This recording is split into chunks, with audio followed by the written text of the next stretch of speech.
இல்லாத உணவுல கலப்படம் இல்லாத உணவு கிடைக்கும். நம்ம இருக்கிற இடத்துல விளையும் அல்லது விலைக்கு நம்ம கொடுப்பாங்க.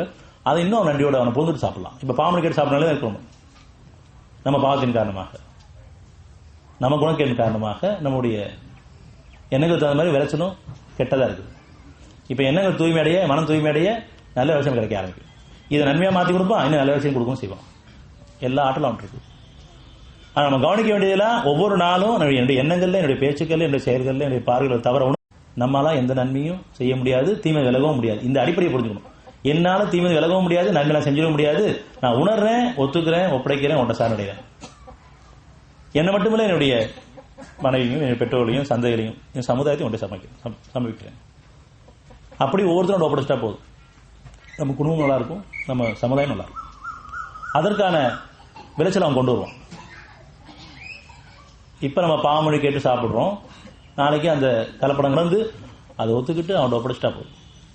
கேட்கும் போது நமக்கு மட்டுமில்லை, நம்ம குடும்பத்துக்கும், நம்ம சமுதாயத்துக்கும், நம்ம சந்தைகளுக்கும் நீ வாழ வைக்கும் காலம் எல்லாம் தீமை விலருக்கும் உதவி இருக்கு, நன்மையில வாழ்றதுக்கும் உதவி இருக்கு.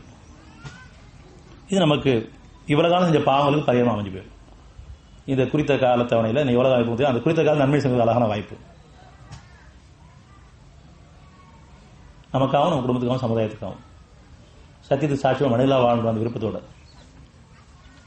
அவன் எந்த அமைப்பு படிச்சா அந்த அமைப்பு வாழ விருப்பத்தோட குணவான்களாம், குணவதிகளாம் வாழ்றதுக்கு நம்ம இறப்புக்கு திரும்புவோம்.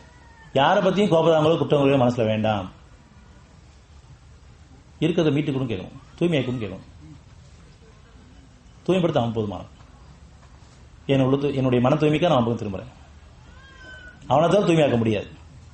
உணர்ச்சியின் காரணமாக மன அசுத்தமாயிட்டு இருக்கு, உணர்வின் காரணமா தூய்மையாயிட்டு இருக்கு.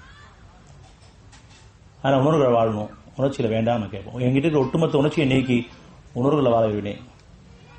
எங்களையும் குடும்பத்தையும் சமுதாயத்தையும் நீ பொறுப்பேற்று நடத்து. எந்த அமைப்பு படிச்சியோ அந்த அமைப்பு சத்தியத்தை சாட்சியம் வாழகணும். உன் திரும்ப ஒன்றை சண்டையிடும், ஒன்றை சமைக்கிறோம். குளிர்ச்சியான காற்றோடும் தொடர்ச்சியான மழையோடும் உன்னுடைய பாக்கியங்களை வாழ விரும்புகிறேன். இது நம்ம பிரார்த்தனை அமைக்கும். ஏன் நமக்கு போதுமான